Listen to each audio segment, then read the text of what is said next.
गढ़िबा आमे बढ़िबा देश गढ़िबा पढ़िबा आमे बढ़िबा देश गढ़िबा पढ़िबा आमे पढ़िबा छवि को देखी लेखिबा गीत बही को साथी करिबा संग साथी रे बसिबा आमे नुआ कहानी लेखिबा आमे बढ़िबा देश गढ़िबा पढ़िबा आमे पढ़िबा आमे बढ़िबा देश गढ़िबा पढ़िबा आमे पढ़िबा। हाँ पिलामाने तुम मानकु गप शुणा भल लगे नुह कि मु किंतु कहबी तुम मैंने गप पढ़ा आरंभ कर छोट छोट गप को जब पढ़ तुम आहरी मजा पाइब। एबे आमे गोटे बढ़िया गप पढ़ा। गपटीर ना हेउछि कुनी चढ़ई ओ मयूर। ठीक अच्छे पिला माने आम माने गपटी एथर पढ़ा आउ खुशी मनरे बसी गप शुणा। चल ताले देखिबा। गाँ मुंडरे एक सुंदर और सबुज जंगल थाए। कौटी थाए? गाँ मुंडरे थाए। सेठारे थिबा नदी कूलरे पिहू नामक गोटिए सुंदर मयूर रहुथिला। के रहुथिला? पिहू मयूरटीए रहुथिला नहीं कि? ठीक अच्छे। ताहार पक्षी सूर्य आलोकरे इंद्रधनु परि चमकुथिला। तार जो दुईटा बड़ डेणा थाए से डेणा उपरे जेतेबेले सूर्य आलोक पड़ुथिला चमकुथिला। से अन्य चढ़ई मानंकु देखी खुशी रे नाचुथिला। से निजको भारी बड़ ओ सुंदर बोली कहूथिला। कौन कहूथिला? से निजको बड़ एवं सुंदर बोली कहूथिला। ठीक अछि। तापरे कौन हेछि देखिबा। सेही जंगल रे चिन्नू नामक एक छोट चढ़ई मध्य रहुथिला। छोट चढ़ईटीर ना कौन? चिन्नू। से देखिबाकू साधारण थिला किंतु बहुत दयालु थिला। किए दयालु थिला?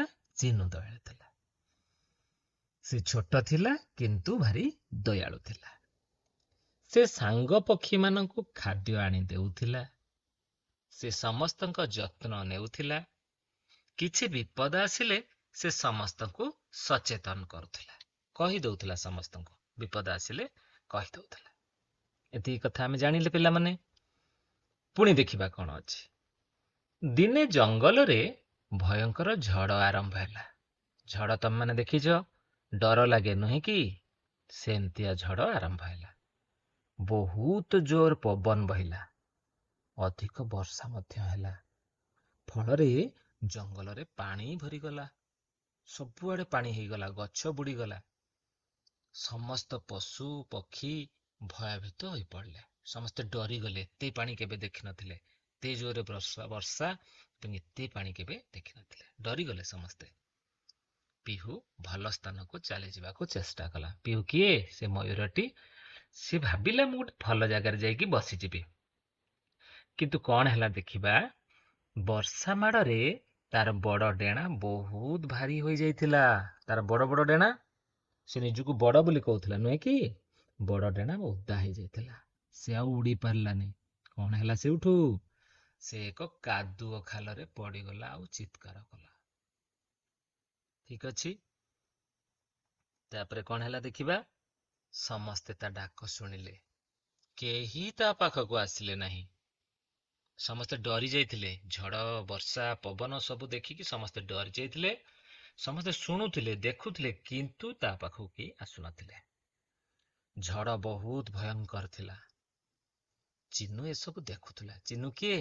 कुनी चढ़ईटी। से साहस करी पिहू पाखकु उड़ी आसला। से तार सांग मानकु डाकिला। समस्ते मिसी खालरे छोट डाल ओ पत्र पकाइले। धीरे धीरे पिहू बाहर को बाहरी आसला। देखिले तो पिले किए साहाଯ୍य कला? चिन्नू आउ ता सांग माने। पिहू सबू भूल बुझी पारिला। से निजर सबू भूल बुझी पारला। निजको बड़ कहूथिला ना। से थर सब कथा बुझी पारला। सेई दिन ठारू ପିହୁ ନିଜକୁ ବଡ଼ କହିବା ଛାଡ଼ିଦେଲା।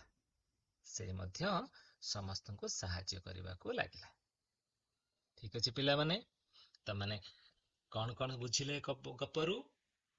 ପିହୁ ବାବଦରେ ଜାଣିଲ ଆଉ ଚିନୁ ବାବଦରେ ଜାଣିଲ।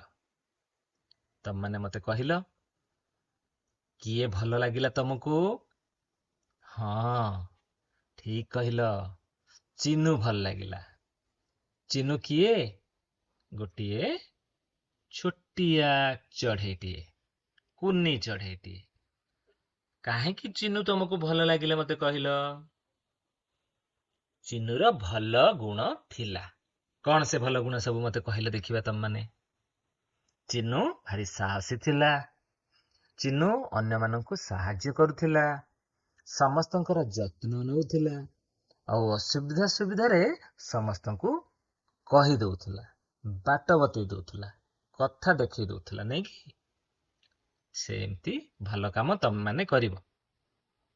ତମମାନେ ମଧ୍ୟ କୁନି ଚିନୁ ଭଳିଆ ହବ, ହଁ କି ନାଇଁ ପିଲେ?